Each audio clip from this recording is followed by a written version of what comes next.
JCB ಯಂತ್ರಗಳಿಗೆ ಪ್ರಸ್ತುತ ಇರುವ ಬಾಡಿಗೆ ದರ ತೀರಾ ಕಡಿಮೆ. ಇದರಿಂದ ಜೆಸಿಬಿ ಸ್ಪೇರ್ ಪಾರ್ಟ್ಸ್ ಖರೀದಿಸಲು ಕಷ್ಟಕರವಾಗಿದೆ. ಡೀಸೆಲ್ ದರಗಳು ಹೆಚ್ಚಾಗಿವೆ. 20 ಲಕ್ಷ ಇದ್ದ ಜೆಸಿಬಿ ಈಗ 45 ಲಕ್ಷಕ್ಕೆ ಏರಿದೆ. ಆದರೆ ಬಾಡಿಗೆ ದರಗಳು ಮಾತ್ರ ಒಬೇರಾಯನ ಕಾಲದ್ದೇ ಇದೆ. ಇದರಿಂದ ಮಾಲೀಕರಿಗೆ ಆರ್ಥಿಕವಾಗಿ ನಷ್ಟ ಉಂಟಾಗುತ್ತಿದೆ. ಕುಟುಂಬ ನಿರ್ವಹಣೆ, ದಿನನಿತ್ಯದ ಖರ್ಚುಗಳು ಹಾಗೂ ಜೆಸಿಬಿಯಲ್ಲಿ ಆಗುವ ಸಣ್ಣ ಪುಟ್ಟ ರಿಪೇರಿ ವೆಚ್ಚಗಳನ್ನು ಭರಿಸಲು ಸಾಧ್ಯವಾಗದೆ ಜೆಸಿಬಿ ಮಾಲೀಕರು ತೀವ್ರ ಸಂಕಷ್ಟ ಎದುರಿಸುತ್ತಿದ್ದಾರೆ ಎಂದು ಜೆಸಿಬಿ ಮಾಲೀಕರ ಸಂಘ ಚಿಕ್ಕಬಳ್ಳಾಪುರ ವಾಪಸಂದ್ರ ಬ್ರಿಡ್ಜ್ ಬಳಿ ವಾಹನಗಳ ಸಮೇತ ಸಭೆ ನಡೆಸಿ ರೈತರು ಹಾಗೂ ಸಾರ್ವಜನಿಕರಿಗೆ ನೂತನ ದರಗಳ ನಿಗದಿ ಬಗ್ಗೆ ಮಾಹಿತಿ ನೀಡಿದರು. ಜೆಸಿಬಿ ಮಾಲೀಕರ ಸಂಘದ ಉಪಾಧ್ಯಕ್ಷ ಶಶಿಕುಮಾರ್ ಮಾತನಾಡಿ, ಜೆಸಿಬಿ ವಾಹನಗಳ ಜೊತೆಗೆ ಸ್ಪೇರ್ ಪಾರ್ಟ್ಸ್ ದರಗಳು ಹೆಚ್ಚಾಗಿವೆ. ಆದರೆ ಬಾಡಿಗೆ ದರ ಮಾತ್ರ ಗಂಟೆಗೆ 900 ರೂಪಾಯಿ ಮಾತ್ರ ಇದೆ. ಅದಕ್ಕಾಗಿ ಹೊಸ ದರ ನಿಗದಿಗೊಳಿಸಿದ್ದು, ಜೆಸಿಬಿ ಗಂಟೆಗೆ 1100, ಟಿಪ್ಪರ್ಗೆ ದಿನಕ್ಕೆ 7000 ಹಾಗೂ ಟ್ರಾಕ್ಟರ್ಗೆ ದಿನಕ್ಕೆ 4000 ನಿಗದಿಗೊಳಿಸಲಾಗಿದೆ. ಇಷ್ಟು ದಿನ ನಮಗೆ ಹೇಗೆ ಸಹಕಾರ ಕೊಡುತ್ತಾ ಬಂದಿದ್ದೀರೋ ಮುಂದೆಯೂ ನೂತನ ದರ ನೀಡಿ ಸಹಕಾರ ನೀಡಿ ಎಂದು ಮನವಿ ಮಾಡಿದರು. ಶಶಿಕುಮಾರ್ ಅಂತ ನನ್ನ ಹೆಸರು. ಚಿಕ್ಕಬಳ್ಳಾಪುರ ಜೆಸಿಬಿ ಮಾಲೀಕರ ಸಂಘದ ಉಪಾಧ್ಯಕ್ಷ.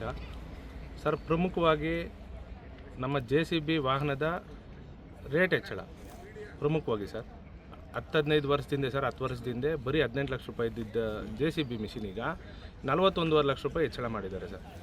ಇದ್ರ ಪ್ರಮುಖವಾಗಿ ಜೆಸಿಬಿ ಮಿಷಿನ್ ಹೆಚ್ಚಳ, ಬಿಡಿ ಭಾಗಗಳು ಏನು ಹೆಚ್ಚಳ ಇದೆ ಸರ್. 10 ವರ್ಷದಿಂದ ಸರ್ ಟೀತ್ ನಮಗೆ 1500 ರೂಪಾಯಿಗೆ ಸಿಗ್ತಿತ್ತು, ಈಗ 5,500 ರೂಪಾಯಿ ಟೀತ್ ಮಾಡಿದ್ದಾರೆ. ಹೀಗೆ ಆಪ್ರೇಟ್ರು, ಡೀಸೆಲಿನ ರೇಟು, ಟೈರ್ ರೇಟು ಪ್ರತಿದು ಹೆಚ್ಚಳ ಏನಾಯಿತು, ಹೆಚ್ಚಳಕ್ಕೆ ನಾವು ಹೆಚ್ಚಳ ಮಾಡಲಿಲ್ಲಲ್ಲ ಸರ್. ಅದರಿಂದ ಈ ದಿನ ನಮ್ಮೆಲ್ಲ ಮಾಲೀಕರೆಲ್ಲ ಸಭೆ ಸೇರಿ ನಿನ್ನೆ ಮೊನ್ನೆ ಎಲ್ಲ ಸಭೆ ಸೇರಿ ತೀರ್ಮಾನ ತೆಗೆದುಕೊಂಡು ಸರ್ ಈಗ ನಮ್ಮದು 900 ರೂಪಾಯಿ ನಡೀತಿದೆ ಸರ್. ಈಗ 900 ರೂಪಾಯಿ ನಡೀತಿದೆ. ನೆರೆಹೊರೆ ಪಕ್ಕದಲ್ಲಿ ಪೆರೇಸಂದ್ರಾಗಿರ್ಬೋದು, ಬಾಗೇಪಲ್ಲಿ, ಗೋರಿಬಿದನೂರು, ಚಿಂತಾಮಣಿ ಇವೆಲ್ಲ 1200-1300 ರೂಪಾಯಿ ಪ್ರತಿ ಗಂಟೆಗೆ ಮಾಡ್ತಿದ್ದಾರೆ ಸರ್. ನಮ್ಮ ಚಿಕ್ಕಬಳ್ಳಾಪುರದ ಭಾಗದಲ್ಲಿ ಅತಿ ಮುಖ್ಯವಾಗಿ ರೈತರು ಜಾಸ್ತಿ ಇರ್ತಕ್ಕಂಥ ಚಿಕ್ಕಬಳ್ಳಾಪುರ ನಗರ, ಚಿಕ್ಕಬಳ್ಳಾಪುರ ತಾಲೂಕು ನಮ್ಮದು.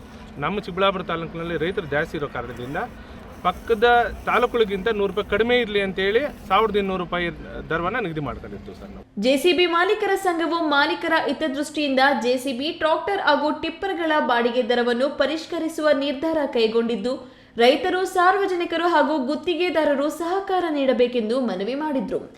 ಈ ವೇಳೆ ಅಧ್ಯಕ್ಷರು ಅಶೋಕ್ ಖಜಾಂಚಿ, ಜಯಕುಮಾರ್, ಚೇತನ್, ರವಿಕುಮಾರ್, ಶ್ರೀನಿವಾಸ್, ಜಗದೀಶ್, ಮೋಹನ್ ಅಂಕನಗೊಂಡಿ ಇತರರು ಇದ್ದರು. ಕೆಎಸ್ ನಾರಾಯಣ ಸ್ವಾಮಿ, ಈ ನ್ಯೂಸ್ ಟಿವಿ, ಚಿಕ್ಕಬಳ್ಳಾಪುರ.